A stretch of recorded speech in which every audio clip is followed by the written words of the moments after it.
But there were so many times where I would just sit there and look at this cast, and everyone's smiling, and everyone's happy, and everyone's working very hard and working very fast. And I'm like, there's nothing I could do that could make that happen. There's nothing my other producers could do that could make that happen. Like, that's the Lord telling us to do it the right way, to get together, to become a unit before we ever even get on a film set. And so it's like those moments of just community that I find to be like the Lord is right there.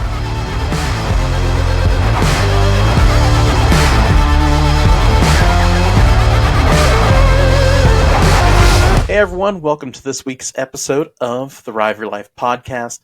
We're so glad that you've joined us again for another great episode. This week we are joined in the virtual studio by Jacob Johnston. How you doing, sir? I'm doing great. Thank you so much for having me on. How are you? I'm doing great, and I'm excited to dive into this week's episode.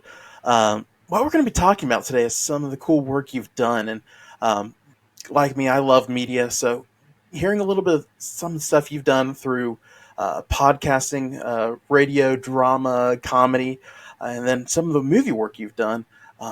This is going to be a fun episode for me. I'm going to enjoy it, and I'm excited to hear a little bit more about you and, again, the work you've done. So with that, let's go ahead and have you introduce yourself to the listeners, and just introduce yourself and tell us your testimony. Yeah, so I'm Jacob Johnston. I live in Nashville, Tennessee right now, originally from Virginia. Spent most of my life in Virginia.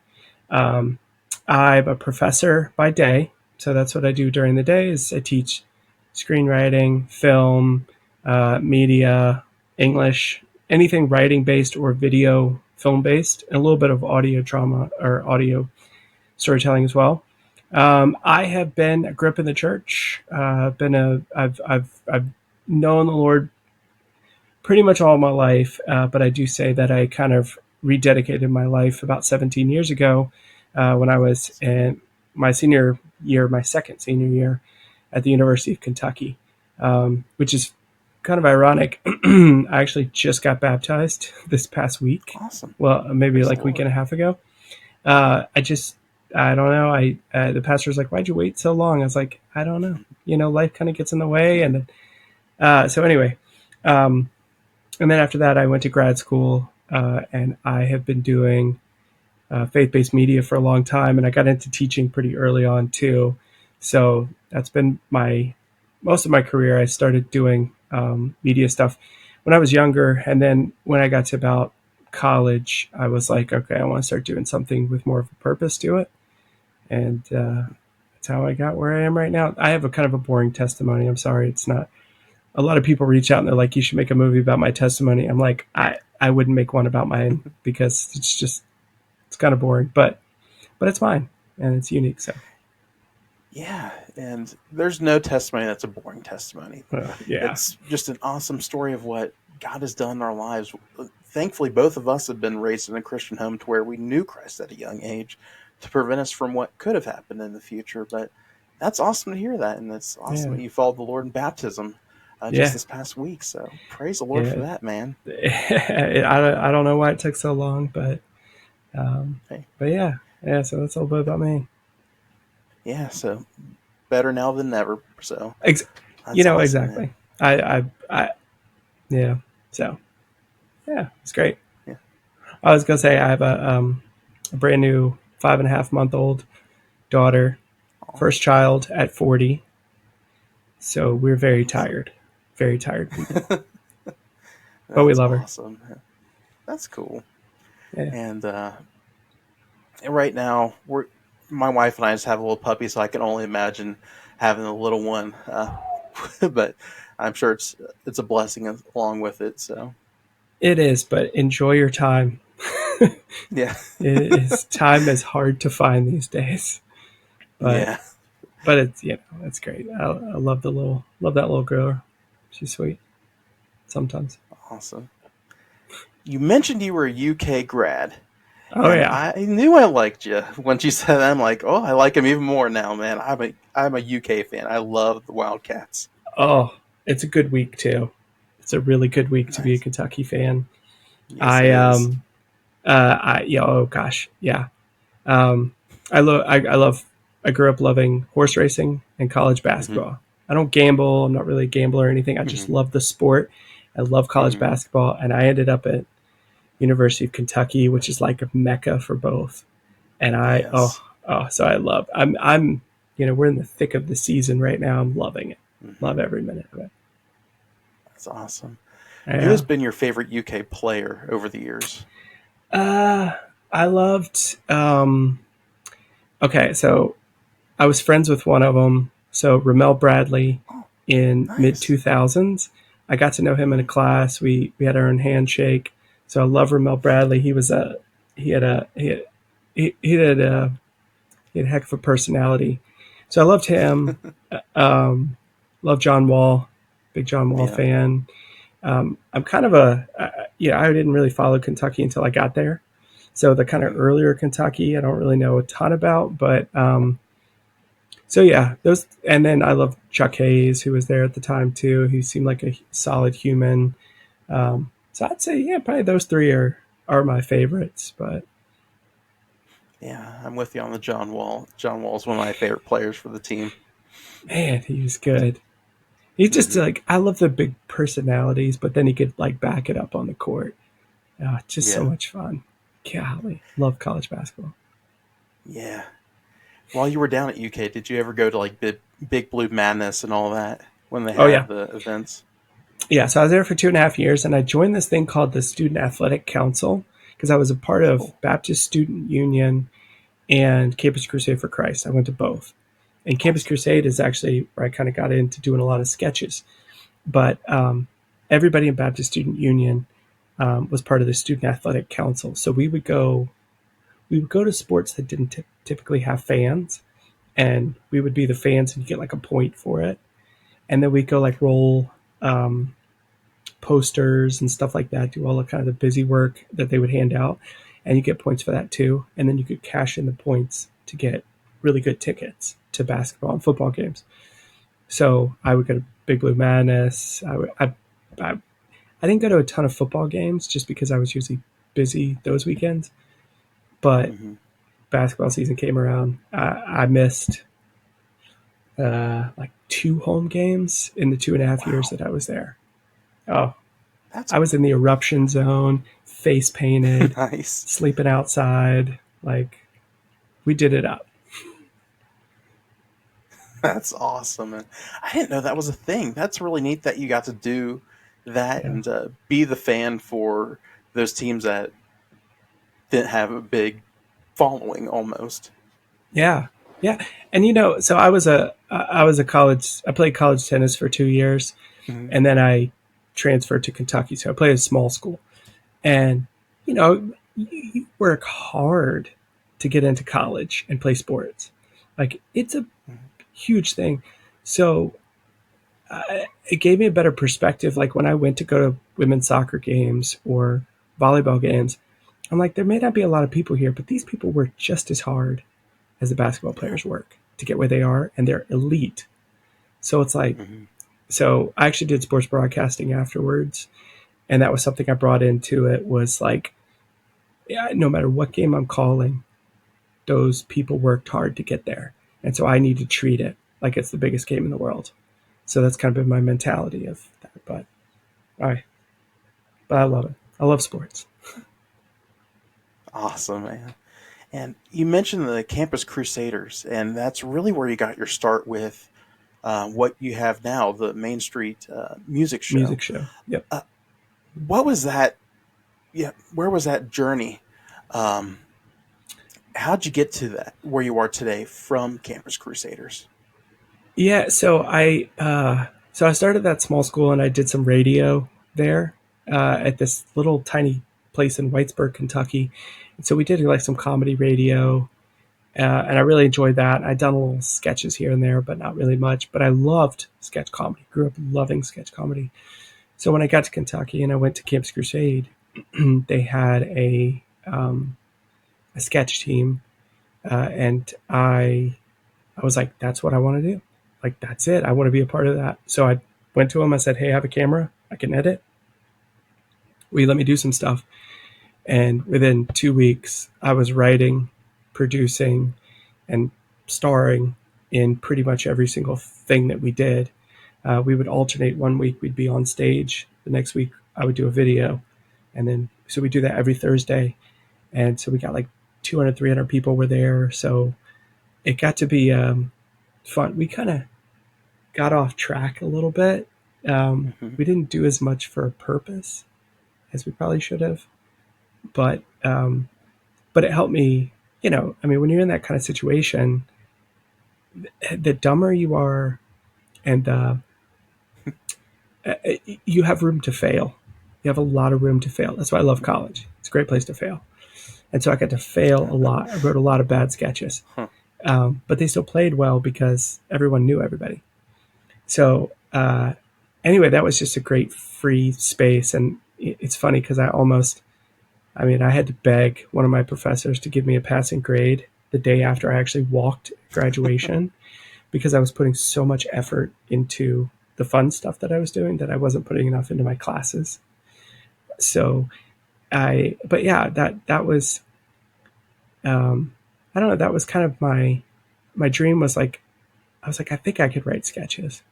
And then I had the opportunity to do it. And I'm like, I can do this. They're not great, but I can do them. And then I ended up taking that I went to grad school afterwards, and that was a grind, but I needed a creative outlet, so I became the mascot because at Kentucky, all the mascots went to Campus Crusade, and they were all Christian guys. And I was like, I Cool. want to be a part of this. So I tried out for the mascot, didn't get it at Kentucky. And then the last year, I became the mascot of the minor league baseball team there and got to know the guy, the head Wildcat. And he said, hey, I like what you're doing. If you go to grad school here, we'll give you the mascot position as soon as I graduate. And for some reason, I turned that down and I ended up at Liberty University. And I reached out to them and I said, hey, I'm coming to grad school. Can I mascot for you guys? And they were like, yeah, we'll let you do it. So I actually got hired as the mascot before I even got into the school. Um, so that's what got me through grad school was 2 years of mascotting at games and putting on more sketches with nonverbal Nice. sketches. Yeah. So Oh, that's cool. Uh, Now, going back a little bit further, how did you know you want to pursue media and sketches and just almost acting? I grew up watching TV, not a lot of TV, but I grew up watching TV, and my dad was really into writing, and we would sit at night and we'd either go to a basketball and football game, if high school game, or we'd sit and watch old John Wayne movies. And I just love. I mean, my dad's a storyteller. My family's they're all storytellers, and so it just kind of naturally ingrained in who I am. So, and then my sister really got into. Well, my parents were kind of in Saturday Night Live, and so at a young age I was exposed to that. Then my sister got into Kids in the Hall, and then there's a couple other sketch groups that came out in the mid '90s, early mid '90s, and so I started watching that, and I just was like, these people they're making people laugh and they're making people smile. They're making people have a good day.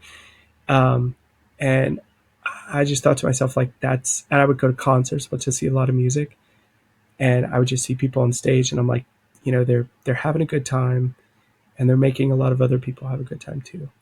And I was like, that's what I want to do. Is just uh, like I had no other. I mean, I was really good at math, so they wanted me to be a engineer, but I was like, I have Hmm. no interest whatsoever in engineering, like no interest. I want to do something in front of people, which I'm a very introverted person, but I was like, I want to be doing something for people to make them laugh and to make them just enjoy media. So I did go through a dark period where I was like kind of doing like this dark, grungy stuff. But at a certain point, I was like, you know what? There's plenty of darkness out here. Let's try to bring a little bit of light to things, and that's just it. Just feels so much more natural to me. So That's cool. And it's neat to see that the Lord's using that passion you had for sketch comedy for His glory. And at first, I didn't know anything about the Main Street Music Show. Um, how did that really get launched? I know you said it was kind of got start again with the Campus Crusade, but how did mhm. you come up with the name for the show, and where did it really, um, again, get to where it is today? So it's I'll try to shorten the story. I was in film. I got in film right after grad school.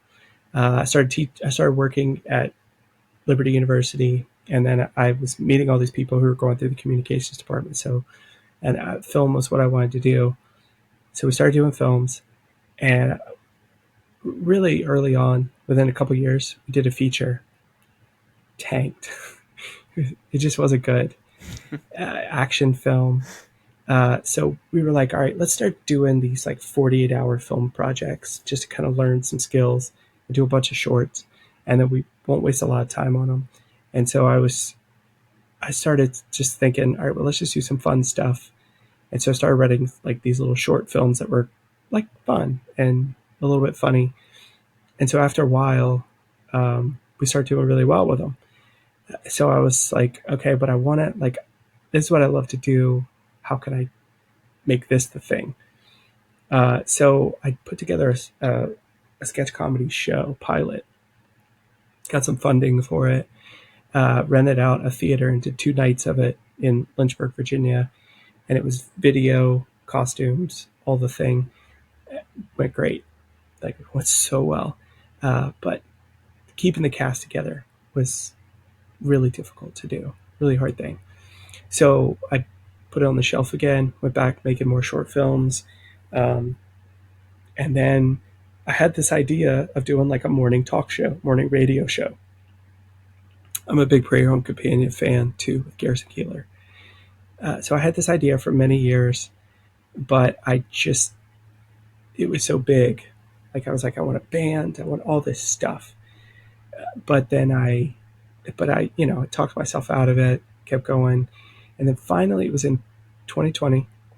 I already had the name for it. When I grew up in a little small town in Virginia, and we would go to these concerts every Thursday night in the summer, just these little local, like folk, bluegrass, bands right off Main Street. And so I thought to myself, like, if I do a show, I want to make it recreate what I grew up watching and listening to. So it was right off Main Street. So I figured Main Street Music Show it's got a fun little ring to it. So I nailed that down. And then in 2020, when pandemic hits, and at this point, I did a project. I went back to school and got an MFA, and I had to do a project. I had to do a film in the middle of COVID. So I filmed inanimate objects in my apartment, and then I had all these actors that I knew send me their audio, and we put it together. It was okay. But that gave me the idea of like, okay, they all have audio equipment. Let me just get on a Zoom call with them. They could send me their audio, and then I could piece the thing together. So the first episode is a hot mess because I have great actors, but none of them were together when they recorded. So I was just kind of piecing things together. And then the second show, um, I I found 2 actors. One of them I knew for a long time, and I had first episode I had one guy bail, and then I had another guy, and then he bailed, and so I was like, I knew this guy like 8 years ago. Let me contact Dan. And so I contacted him, and he was like, yeah, I'll do it. And he can do anything, like absolutely anything. And then after that episode, people were like, hey, there's this girl, Jamie Cloutier. She's so talented. She can do anything. So I was like, okay, let me call her up. We talked, and I was like, this is my cast. This is all I need right here. So we went on and did a second episode, just the three of us. And at that point, I was like, all right, this is my core.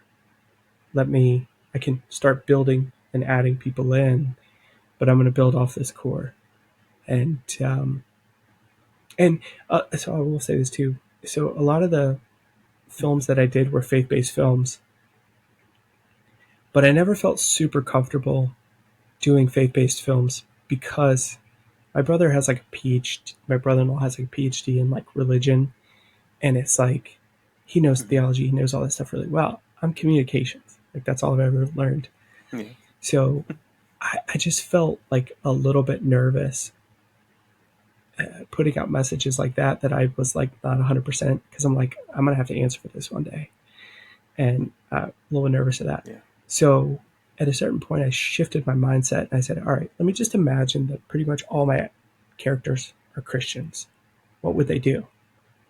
And then I started writing based on that because I was like, I know what that's like.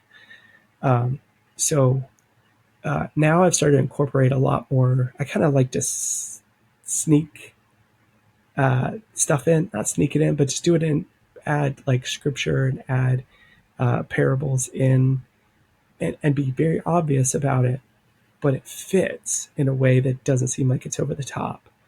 So some of my sketches are just stupid, but like Christmas episodes, I try to put a lot of. I usually try to have one sketch that's like, okay, this is why we do what we do. So I don't ever shy away from it, and I try to incorporate it in a very creative, funny way that doesn't downplay the importance of the message. But that's been a hard Yeah. balance, and I'm finding it, just taking time. That's neat to see that too. And I've been listening through those episodes as well. And you all do a great job of putting that together. And again, tying in those biblical values and um, just messages into those sketches. They're funny, but at the same time, you're trying to learn something through that. And y'all do a great job of blending the two together and marrying those two. Um, and Well, it I was neat. appreciate that. Again, We're still when I working first on it. interacted with, yeah, yeah, that's all it is just growth. And it's just neat to see the progression that you guys have done. And um, you said this started in 2020, Mhm. or when you got your feet wet into the first episode, Yeah, 2020 or okay. was the first one we did. Yeah. Okay.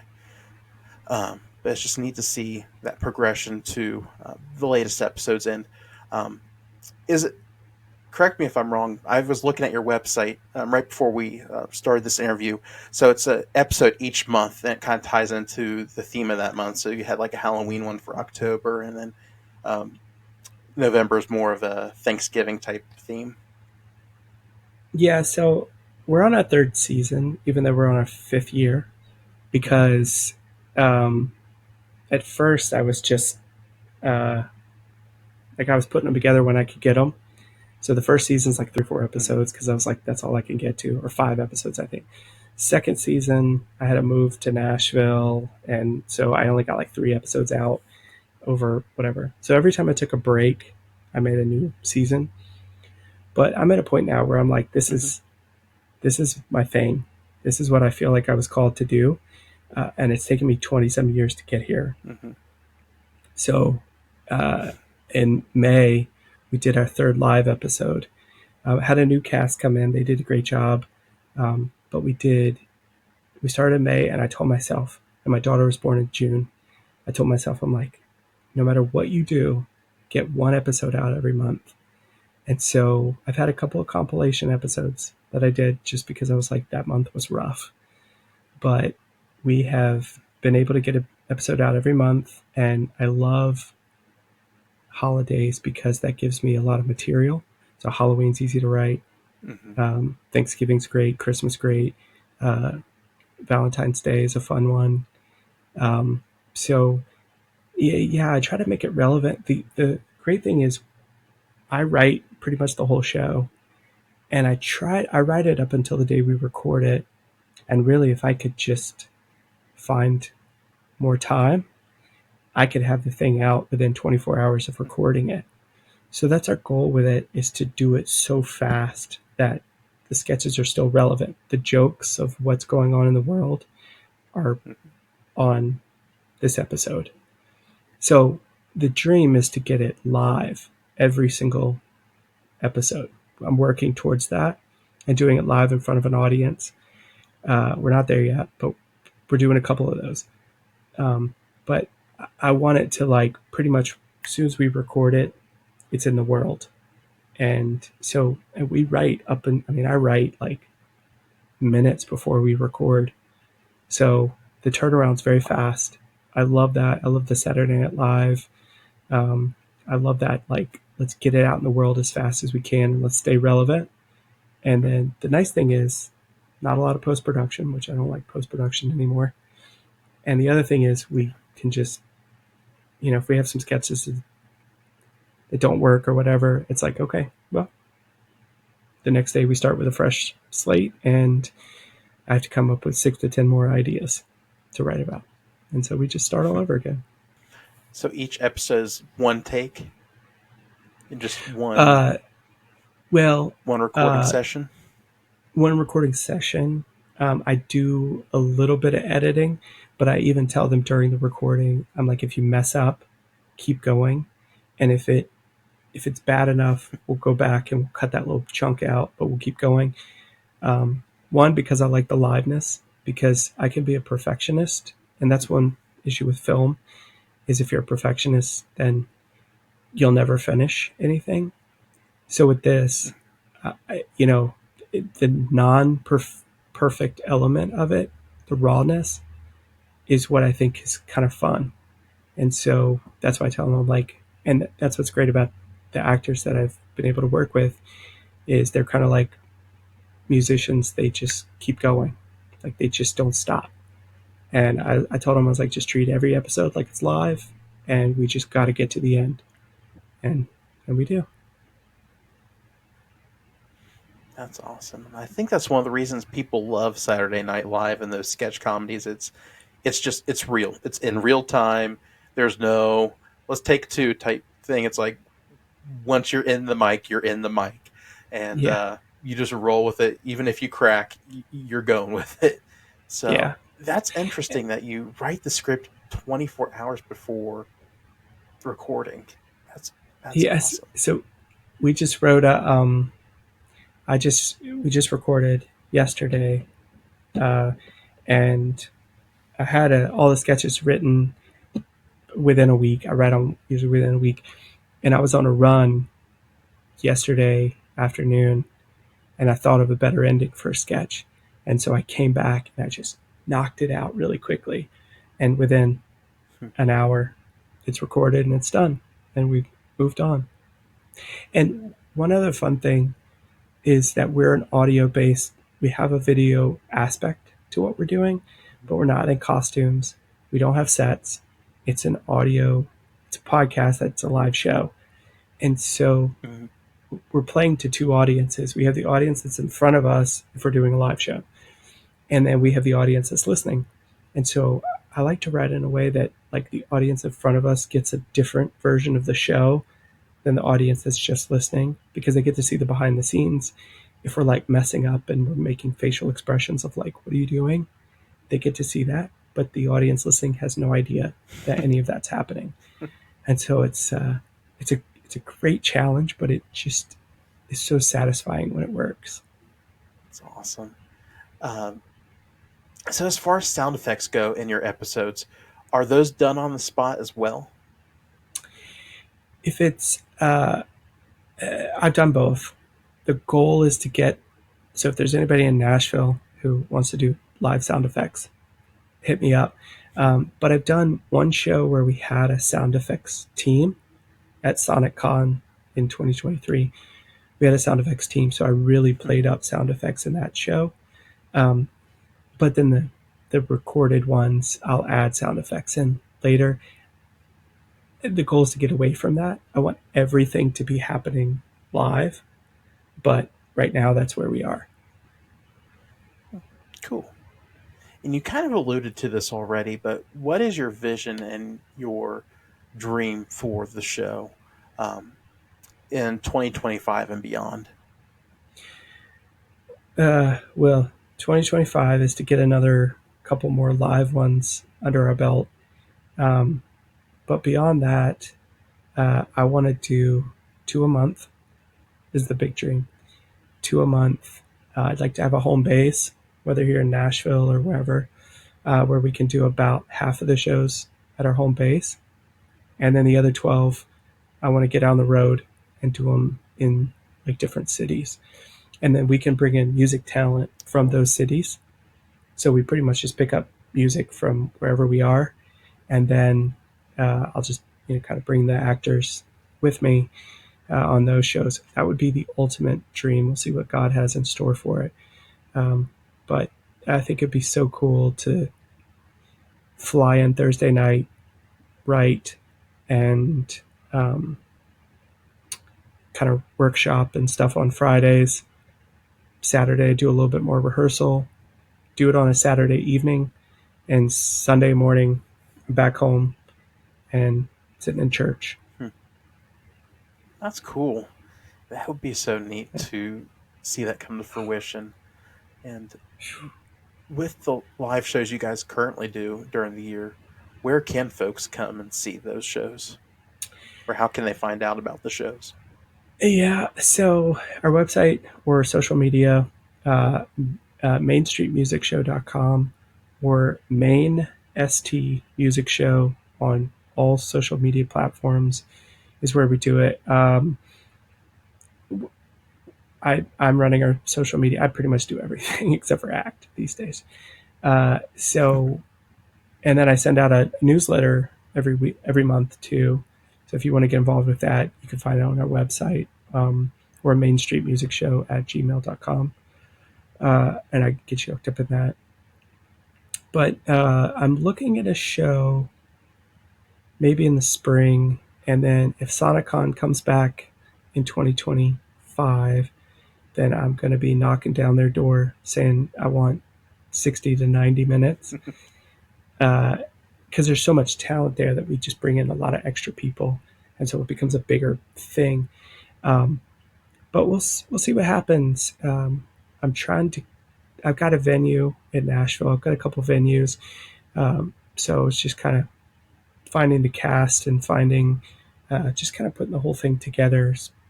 Logistically has been difficult, but we've got the product now that we know how the product works.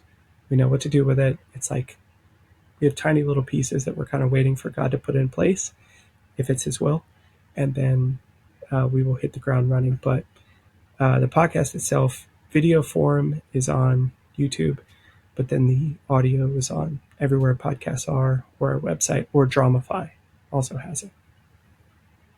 Of course, we'll plug this later on in the episode, but we'll leave the links down in the show notes for this episode. Now, let's move on over to some of that film side of you. The first question is a fun one here. What is your favorite movie of all time? What would you pinpoint as your absolute favorite movie? I always disappoint people with films. I love, it's kind of a hot take, but I love the movie The Village by M. Night Shyamalan. I think all the elements of that movie, it's got a great score, great cast, a great twist at the end, beautifully shot. That's one. The other ones, I'll give you like three. I love Social Network. I think that's a really well done movie. I love Casablanca. I think that was a great movie. And I'll throw in The Searchers with John Wayne and John Ford. Put those four in there. Yeah. And I'm a big movie guy too. I love movies, and that's played a big role in my life as well. I love media and all that. So to hear that you have done some films of your own and have some award-winning mini films as well, how'd you come up with those, and how'd you produce those? Yeah, so I've done 2 features, but I was kind of brought on both features, and they're both action films, which is kind of not my forte. But I have done a lot of shorts. We did a few shorts just kind of getting our feet wet early on, but then we started getting involved with these 48-hour film projects. and actually just did one this past weekend with a buddy who's in Virginia. I wrote, and then he produced it. But I loved it because, like, my goal has always been features, and I actually have a couple. I have a comedy feature that we shopped it around for a little while, didn't find what we were looking for, so I'm actually reworking it. But that hopefully would be the next film that would come out. But I don't know. We got into doing these 48s, and I love the challenge of it because I have to go so fast. I love Yeah. the collaboration with people and bringing in people with other, mindsets and worldviews and backgrounds, and so we did a lot of faith based ones, but we were competing mostly in secular markets and secular 48s, and so I found it to be so satisfying when we could win awards or do really well in a secular film, because it's like, you can, if you don't like the message, that's up to you. But I don't want you to discredit our movies because of Mm-hmm. acting, cinematography, any of the technical aspects of it. So we pushed hard to say these are going to be solid films that are going to be entertaining, and if they don't like the message, that's it's not my problem. That's between them and the Lord. But we just pushed, and we've had some great teams, and we learned how to do it. The first ones, I never slept, but recently we've learned how to write really fast. I've learned how to write very fast, and so like this last one we did, I had the whole sketch, we started at 8 o'clock at night, and I had it written, ready to shoot by midnight. So I went to bed and then made a call and had an actress voice over some stuff, and like the whole film probably took 10 hours total. So we kind of got going on that, and I think it's good. I'm very happy with it. Awesome. I know you mentioned that a lot of your work comes from scripture and biblical values, but what are some of the other inspirations for your work, whether it's the the Main Street Music Show or a film? Where do you draw inspiration, and how do you come up with the scripts so fast? Uh, I'm always writing ideas down whenever I see something. I used to travel a lot, so I would, traveling's a great place to find ideas. Um, but a lot of it comes, which is kind of cliche. Most people are like, they're like, oh yeah, I'm gonna write about my life. I'm gonna write about this, but I do write about my life a ton. But it's never me, because I always think to myself, okay, like I went through this situation, but I have these two elves that are in couples therapy. And so uh, I'll write a lot of things that I'm kind of like going through myself into those characters, and then giving the advice that I get from people. So I pull a lot from that. I have some crazy people in my family, like some older people who are a little bit, they're just characters. They're not crazy, but they're just really interesting. And so I use a lot of them. But I mean, Yeah. sometimes I'll walk through and I hear somebody's voice, and I'm like, I'll get out and film like my wife or daughter, just so I can kind of like record this someone speaking, and I can hear that voice, because sometimes I hear a voice and I'm like, oh, I love that voice. And so I want to try to find a way to write that voice in or mimic that voice. But the other day, so we had this uh, this episode that we did. We have one called I do fake commercials. I love a fake commercial. So we have one called Church Candy. Have you ever been sitting in a quiet, serene church service? In Luke chapter 14, verse 5, Jesus says, "If one of you has a child or an ox that falls into a well on the Sabbath day, will you not immediately pull it out?"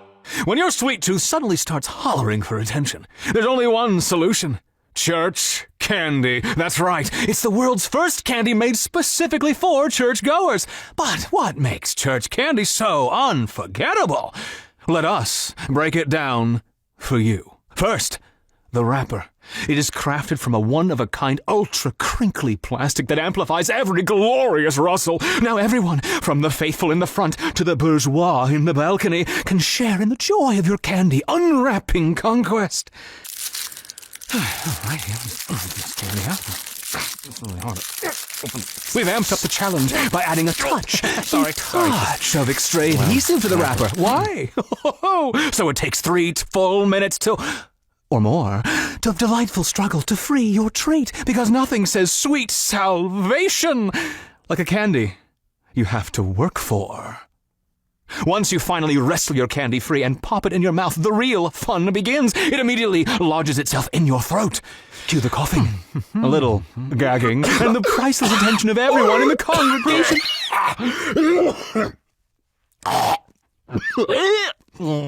But wait, there is more, so much more. Unlike ordinary hard candies that politely dissolve, church candy demands a little extra effort. You've got to crunch it loudly, breaking it up with your teeth before you can swallow. It's the snack that turns heads and tests your dental commitment all at once. Remember, church candy truly shines when you're sitting right up front, where every crunch, cough, and crinkle gets the full spotlight it so justly deserves. Front row munching has never been this entertaining, and if you think church candy is a blast, wait until you try our new app. Loud Bible.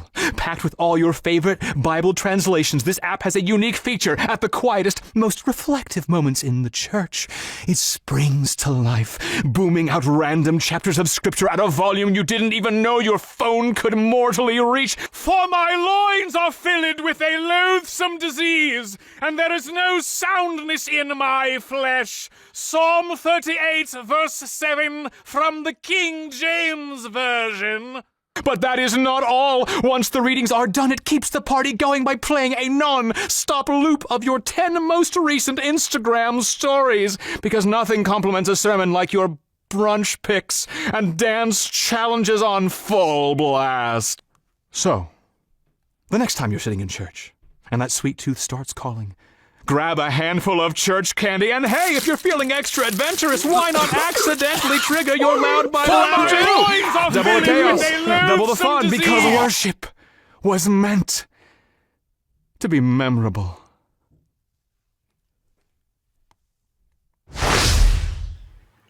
Because we were in church the other day, and so stereotypical. An older person got out a piece of candy, and it was the loudest thing in the world. And it's like, I can't focus. We're like dying laughing because it's like, so I was like, that's a great product. Let's make the loudest wrapper candy that you can think of. And then in my mind, so I took a class at Second City in Chicago for sketch writing. And they, you work in threes. Yeah. So you do this level, then this level, and then you hit them with the big one. And so I didn't think, okay, how can I escalate this and make this even crazier? And so at the very end, the company that makes the church candy also makes an app that if you touch your phone in the wrong way in the middle of church, it will blast verses as loud as it can. It says to a level you didn't even know your phone was possible of reaching. And then play TikTok videos afterwards. So it's just, you just kind of keep your eyes open and you see something that's interesting. And then you're like, okay, let's take it to another level. Let's make it even more ridiculous. So that's kind of how I do. That's cool. It's just funny how even God provides those little things. Comedy writes itself almost. It's like God just gives you a little nugget almost, like you said, a rapper in a church, like the loudest thing other than like a sneeze or a kid screaming in church. Mm-hmm. That's just funny. And I had one more idea. I've never written this idea because it's like kind of toes the line, but it's church CPAP, because I was sitting in church one day and somebody fell asleep and was snoring. And so I was like, they need a CPAP machine. But to me, I'm like, that kind of toes the line of like, I don't want to promote sleeping in church. So I was like, all right, Yeah. we won't write that one. But I was like, that's so fun. But That is awesome. Especially growing up in the church, you pick up on those little things too. And just, again, it writes itself. That's awesome. and it's like when I was 5, what people were making noises with candy, and now I'm 40 and we're still making noises with candy in church. It's like it just never changes. Yeah. And it's one of those things that's relatable. It's like if you're a church person, you go to church every week, it's one of those things you can pick up and relate to. That's what makes it funny. It's like, that's so true. And then the one person that sleeps in church that you probably can hear snoring, it's like, it's just, and it's you also don't have the fear. to have a curse word to be funny. Exactly. And I've always said that like cuss words are so, they're a crutch, and people use them as a crutch all the time. Mm-hmm. And I think to myself, I'm like, if you were to get rid of all those cuss words, is it still funny? And if it's not, then it needs to be rewritten. And if you get to the point where you can get rid of them and it's still funny, then why do you need it to start with? So that's always been my approach to it, which, it's hard to write clean comedy. It's hard to write relatable, clean comedy, but it's so rewarding. And the Lord's he's been great to me and given me tons of ideas, and so far it's working out. Absolutely. And that's why you have so much success. That's why Tim Hawkins, Michael Jr., all these Christian comedians have so much success. It's just because they don't rely upon that crutch of a cuss word. They rely upon just reality. It's almost like God's the master of comedy. He just puts things your way for us to laugh. God didn't design us to be these serious robotic puppets for the rest of our life. He said there's a time to laugh in Scripture, and that's something we just need to do is, as Christians, enjoy life, the life that God's given us, and just to honestly just roll with it and just use it for His glory. Yeah, and it's a way to kind of help people too, because again, there's so much darkness in the world that it's like we need a positive escape from it, and so. And it's a good way to, like, one of the things I try to do with some of my sketches is do something with some good meat and potatoes in it.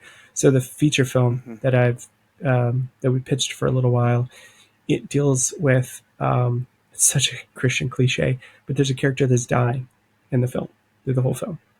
But it's still a straight up comedy, and it's kind of helping these people deal with death, because the person who's dying is the one that is not as worried about it as everybody else is.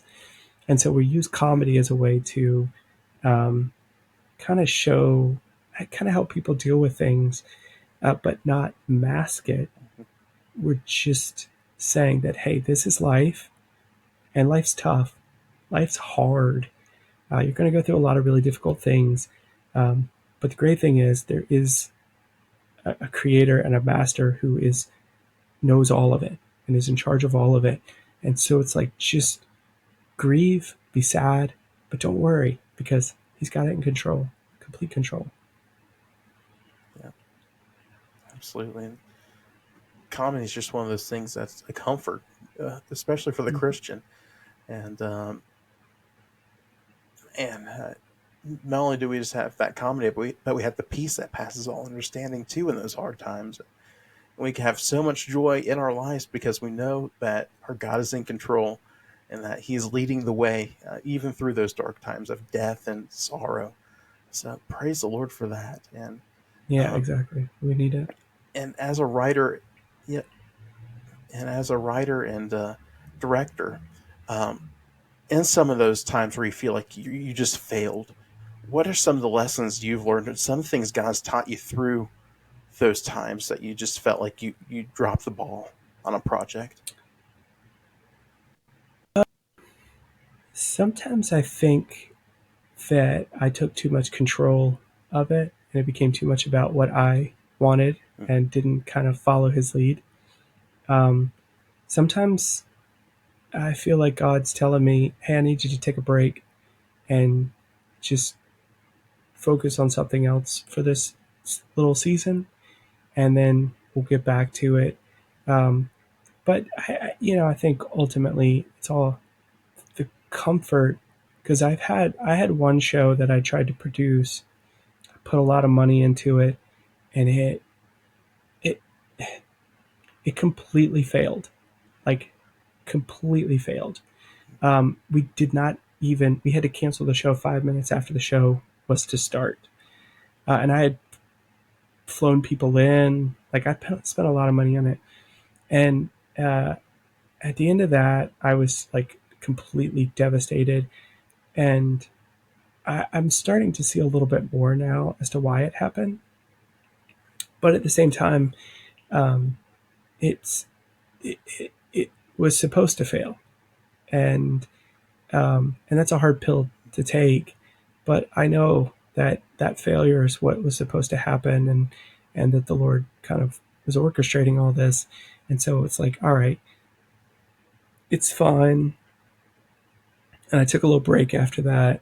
Um, but I had some great material in that show, and a lot of elements of the show just didn't come together. And so we were kind of rushing a little bit. Fast forward 6 or 7 months, we got the SonicCon gig, and so I brought some of that material back out. And right before the show, we were kind of huddled up, and he's kind of Daniel Cross is kind of he's a great leader, and he's huddled up, and he goes, you know what, Jake, that show's supposed to fail because we were we needed to get it to right here. A lot of that material from that show needs to be tonight because we have a great audience, we have a great setup.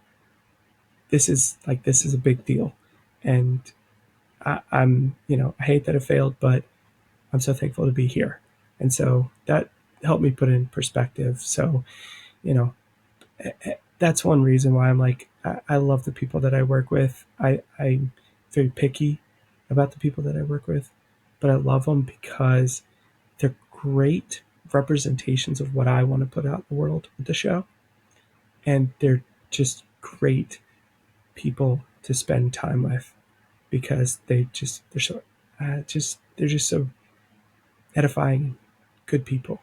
So, but failure's hard. When you have that great group of people, like you said, it makes it a lot easier to move on and to continue on, and not just slump over like "woe is me," but to know that, hey, we learned from this. We're gonna make it even better next time. So that's so Mm-hmm. awesome that you have that group And surround you. uh, let me, if I can add one more thing to that. When you're making a movie, you're kind of bringing people in for the first time, and you probably worked with them a couple times. Um, but it's very difficult because you have to be on your A game with them at all times. And if you're not, and it's kind of like this, we're all looking for weaknesses in each other. But with this show, I have the same people pretty much every single show. I know them very well. They know me very well. And I can handle a script. Like we can sit down with a script. And I'll tell them, I'll be like, the script is terrible. Like, it's just not good. I was like, but the idea is still there. So we're going to read it. It's going to be bad. At the end of it, we're all going to be like, oof. But we can work on it together and make this thing better. And so it's now I can be more vulnerable with them because I know it's a safe space and it allows us to be more collaborative and foster a lot more creativity, which is not something you get a lot on film sets. Yeah, yeah. Again, it's one of those great things of being a Christian is knowing that you can work with a common group of people, a common mindset, in a mission to accomplish that for the Lord's glory. Yeah, And, it's great. know that you stand on common ground with that mission. So Mm-hmm. that's awesome. Um, is there a story, or is there a memory that you can pinpoint and just look back and see where God showed up the greatest in any project you worked on or any part of your life in the media and film industry? That's a good question. When we did our first feature film called My House, we had some things happen where we were like, it's like we need a good car for this scene.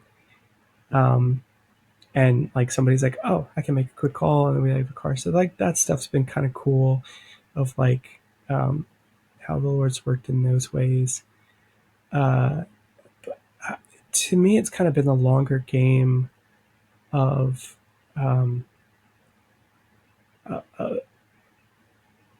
so when we started film, we put together this little group, and we did this thing called Prayer and Share. And every Thursday, we would get together and just pray and share what God's been doing in our lives. And we would do that if we didn't have a project going. And then we would go work on a movie, and we would take that concept into the movie. And so we would do prayer and share before every shoot that we did. And I've worked on a decent set of films, most of them my own, but I've worked on a few other people's films too. And I've never felt something like what we had as a group, because we knew each other so well at such like an intimate level. I mean, we had prayed for each other. We prayed through good. We prayed through bad. Prayed through just days. And so there were many moments when we were working on My House, the film, where I would just like, everybody felt good. Like everybody was calm, and, it was such a great atmosphere. But there were so many times where I would just sit there and look at this cast, and everyone's smiling and everyone's happy and everyone's working very hard and working very fast. And I'm like, there's nothing I could do that could make that happen. There's nothing my other producers could do that could make that happen. I'm like, that's the Lord telling us to do it the right way, to get together, to become a unit before we ever even get on a film set. And so it's like those moments of just community that I find to be like the Lord is right there. And we get that with the show. I get that with Jamie and with Daniel, and with all the people that I've brought in. It's just like, the attitudes of these people are just phenomenal, because the Lord has put them here. We haven't really sought after them. The Lord brought them in. And that's where I'm like, it's in the people that I feel like I see it the absolute most. That's awesome. It's just neat to see the Lord's hand. And again, back to that thought of a team and how God brings those pieces together, exactly who you need to accomplish the work at hand for His honor and His glory. Yeah. As we draw this episode to a close, which it's been a lot of fun talking with you today, and hearing your heart we're getting to the end for your that work. Stinks.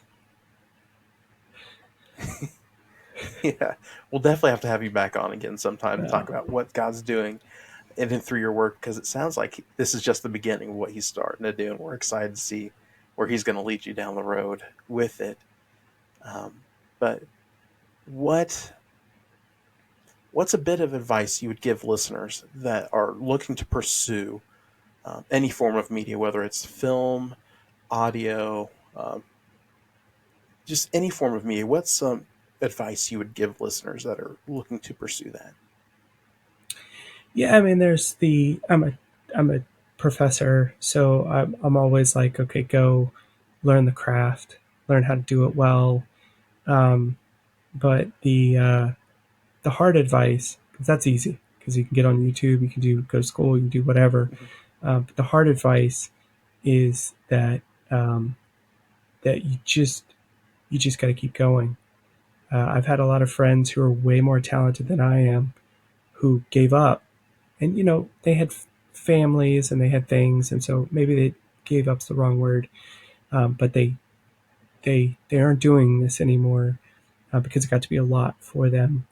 Um, I I have felt since I was a kid that like I was supposed to be in entertainment, and I I've gotten to this point now where the people who have surrounded me, who are more talented than me, have kind of um, they've gotten like burnout or worn out, and I've spent all this time learning and learning and failing and writing, that now it's like, okay, I've outlasted them, and I've also been able to build my skills for 20 years for this.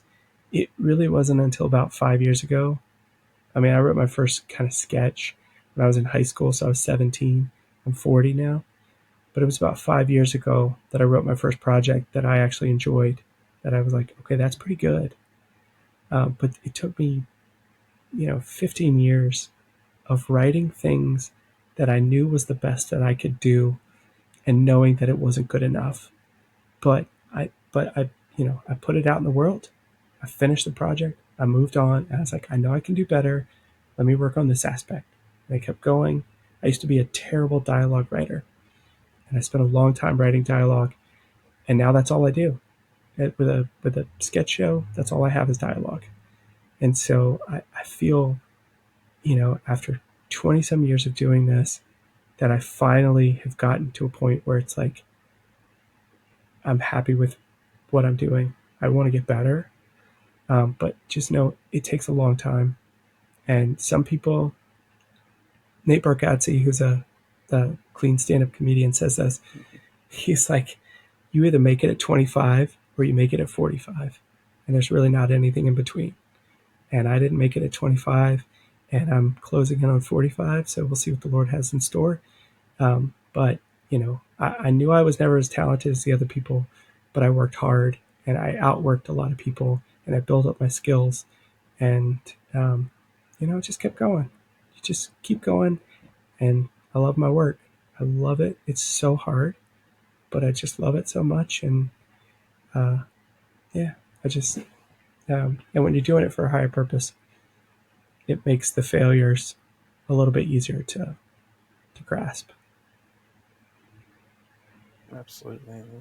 That's some good advice and takeaways for all of us. Whether you're pursuing a media industry position or a job, or if you're going to math, science, whatever you may be doing, don't give up and remember why God put you there. It's to serve a purpose and a plan for such a time as this. And don't give up. And be the best you can be for God. So Amen to that's that. awesome. And then some final questions we have here that we ask all of our guests. What is a verse you would say is your life verse that you can pinpoint and say, this means something to me, and why is that verse stick out to you? I get this question a lot. I don't really know if I too much have a life verse, but one that I always I've actually spent a long time trying to memorize is, and it's funny because my church right now is actually going through it, but it's Colossians 3. Let me get the exact numbers. I have it written down. Colossians 3:12 through 17. Because it's such a clear way of living. It's very clear as to how the Lord, how we can be more like Jesus. So, and then the nice thing is the church going through that. I've seen kind of the background going into that verse, but I just feel like that's gives you hope. It allows you to kind of know what the expectations are, and kind of what to get to, and it also helps because it reminds you really that God's in control. Those are a good set of verses too, and I love verse 17. Whatsoever you do and whatever you do it all to the glory of God and Christ Jesus. And that's really the theme of this episode today is whatever you're doing, do it for the glory of God and Him only. Amen. That's so awesome. And then another question we ask. So each Saturday we like to highlight a song that means something to our guests on the show. Whether it's a praise and worship song, whatever it may be. What's a song that has ministered to you that you would like to highlight this week for our Song of the Week? Uh, it's kind of ridiculous. There's two, but I'm going to go with one that I think is more fun. The Newsboys song, Okay. Take Me to Your Leader. Yeah. Yes. I love Steve Taylor wrote. I love the Newsboys. Steve Taylor wrote that song. I've actually had the pleasure of I get to teach with Steve Taylor at Lipscomb University, which is kind of cool. blows my mind.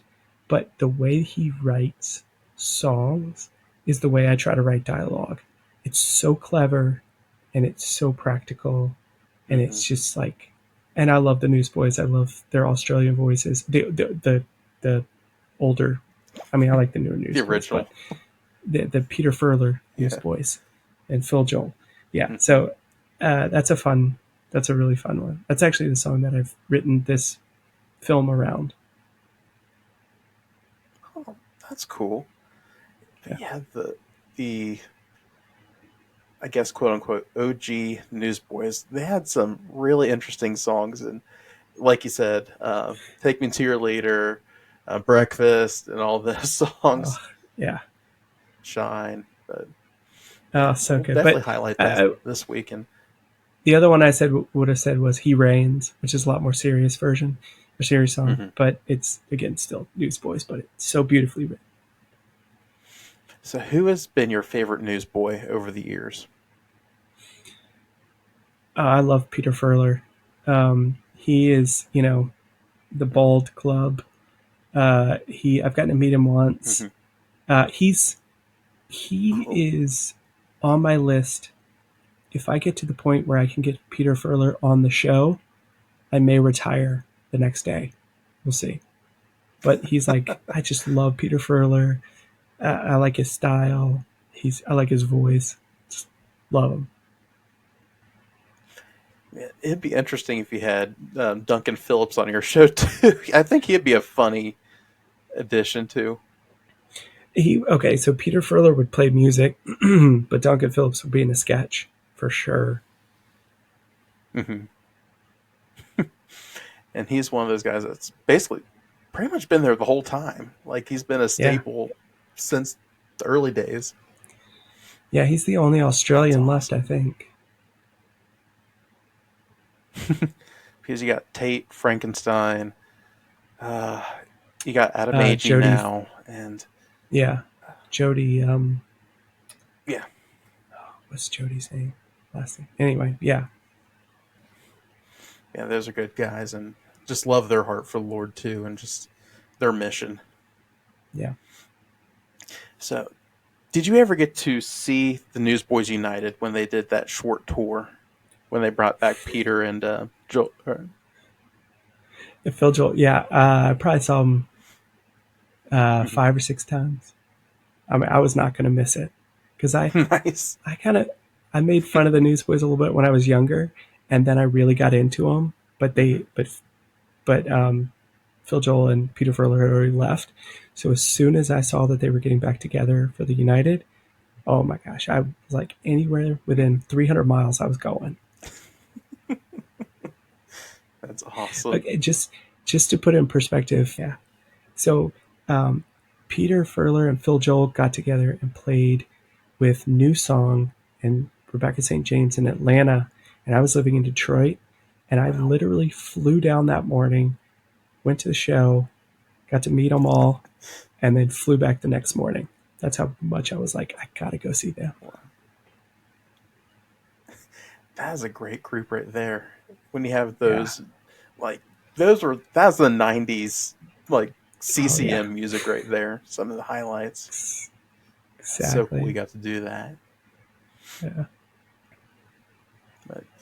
And then the last question here, we kind of alluded to it earlier, but how can folks get connected with you and with the projects you're working on? Yeah, so mainstreetmusicshow.com, or you can search it on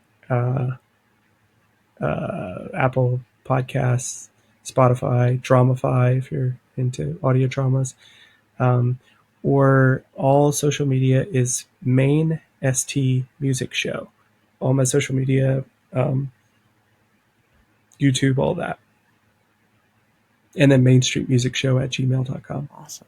All right. We'll link all those down in the show notes below, so check those out. And don't miss this month's episode of the show.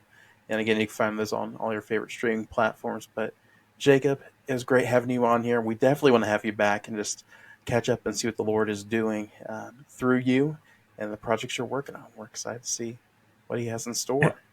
Hey, thank you so much for having me on here. It's been an absolute blast. And we can just get on here and talk about 90s CCM if you want to. I'd be happy to do that too. Absolutely. Bring it on, man. And one of the things our listeners know is we love Christian music. We love CCM. And I don't remember if it's first or second season. My former co-host and I, that's literally all we talked about. We came up with our own predictions for Winter Jam. We went through all the whole history of it. Was crazy. But we love our music here. So that's a good idea. We could definitely come back on here and talk about that. But Let's do it. I'm excited. Stay tuned, everyone. Awesome. Thanks again, Jacob.